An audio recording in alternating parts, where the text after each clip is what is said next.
As I'm recording this, Deadpool and Wolverine is about 3 weeks into its release and it's just passed $1 billion, which is fantastic. I really enjoyed the movie. Despite the success, I don't think anything about this alters the long-term future of the MCU. I want to make clear again, I really enjoyed the movie. I had a lot of fun, as did everyone else in the 95% full cinema that I watched it in. It's quite a long time since I saw a 95% full cinema. As a cinema-going experience, it was reminiscent of No Way Home, Top Gun Maverick. I had that same feeling, that relief of watching a movie that was just made to entertain me. So I'm glad that there wasn't any political messaging in this movie. Deadpool and Wolverine is an affectionate love letter to Wolverine, to comic book movies in general. It's made by people who care about the genre, and that very much shows. Why is Hollywood finding it so hard to just make fun movies? I think we all know they basically hate half the audience. We can be pretty sure that most filmmakers won't learn any lessons with this. We've already seen plenty of examples of people attacking Ryan Reynolds, attacking Deadpool and Wolverine for not having political messaging. So let's not pretend that this is going to change anything about the way Hollywood is going. I'm not doing a plot breakdown of the movie. I think that would be a bit ridiculous for this. This is not meant to be taken literally. There are examples of logic fails, for example, the TVA and the Void, this big open-air prison, which by the end of the movie, Deadpool and Wolverine seem to be okay with it still existing. Also, in the mask on scene towards the end of the movie, Deadpool and Wolverine are just standing there in front of the Deadpool Corps who were firing at them just a few seconds before. I could go on about the logic fails, but it's fun. Enjoy it. Just have fun for once. So it's a love letter, but it's also very firmly a parody of a tired, exhausted genre. I do wonder if the movie has much rewatch value here. I don't really think,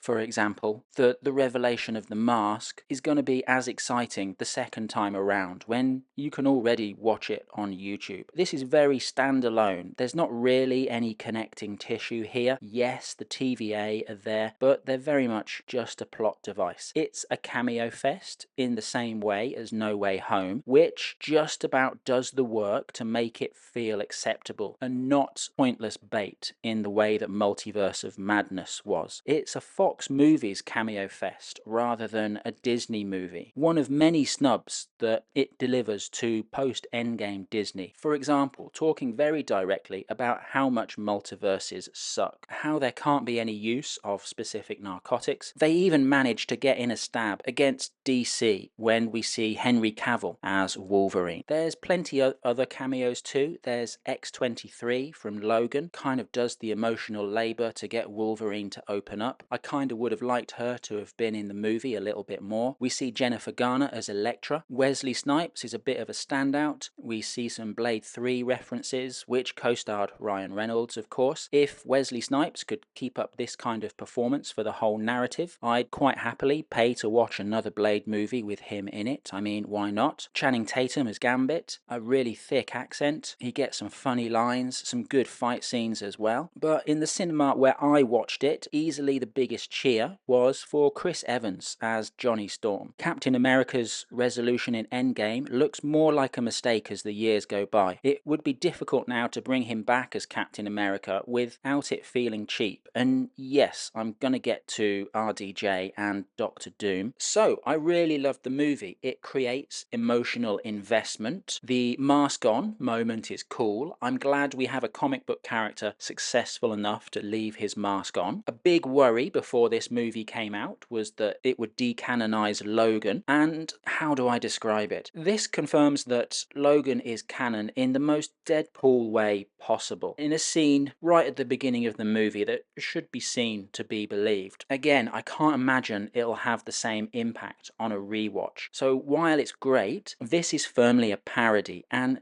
Genres descend into parody when they're creatively bankrupt. If we look at the future of the MCU, it's more post-Endgame dross. We've got the Disney Plus series Ironheart, which has been completed months, years, who knows. We've got Agatha All Along, which basically looks like death becomes her. The Thunderbolts with the new Black Widow, the Winter Soldier, Ghost from Ant-Man 2. I can't imagine anyone cares about that. Captain America with Brave New World, the Captain America that no one wants. There's a massive smell of failure around that movie. And the Fantastic Four, which personally I've never really cared about, and has Pedro Pascal, who the more I see him, the less of a good actor he actually seems. The future of the MCU post-Endgame crap, except for at San Diego Comic-Con, it gets announced that Robert Downey Jr. is coming back to the MCU. So Wolverine is back. Robert Downey Jr. is back. The Russo brothers, who directed The Winter Soldier, Civil War, Infinity War, and Endgame, are back as well. Why was this announced the week that Deadpool and Wolverine came out? Is it to kill Deadpool and Wolverine? Is it to ride its coattails? This is basically just an admission of failure. Bring back the people who actually made money. On the one hand, will I watch Robert Downey Jr. as Doctor Doom? Yes. Will it be a good movie? Quite possibly. I mean, they've got the pedigree here. Will everyone be analysing every second of footage to see if Robert Downey Jr. is actually playing Tony Stark? Yes, quite boringly so, I imagine. Do I think Robert Downey Jr. will be playing Tony Stark? My guess is yes, ultimately he will be. And that would be cheap. Tony Stark died in Endgame. Deadpool and Wolverine works because it's a parody. It doesn't really work on the level of a serious movie. Like I say, I enjoyed it. I enjoyed Deadpool and Wolverine. I'll probably enjoy watching the Doctor Doom movie. I'll enjoy it in the full knowledge that it's the last squeeze of the juice. There's still not any real road forward for the MCU. Hey, you watched my entire video. Thanks for watching. See you again sometime.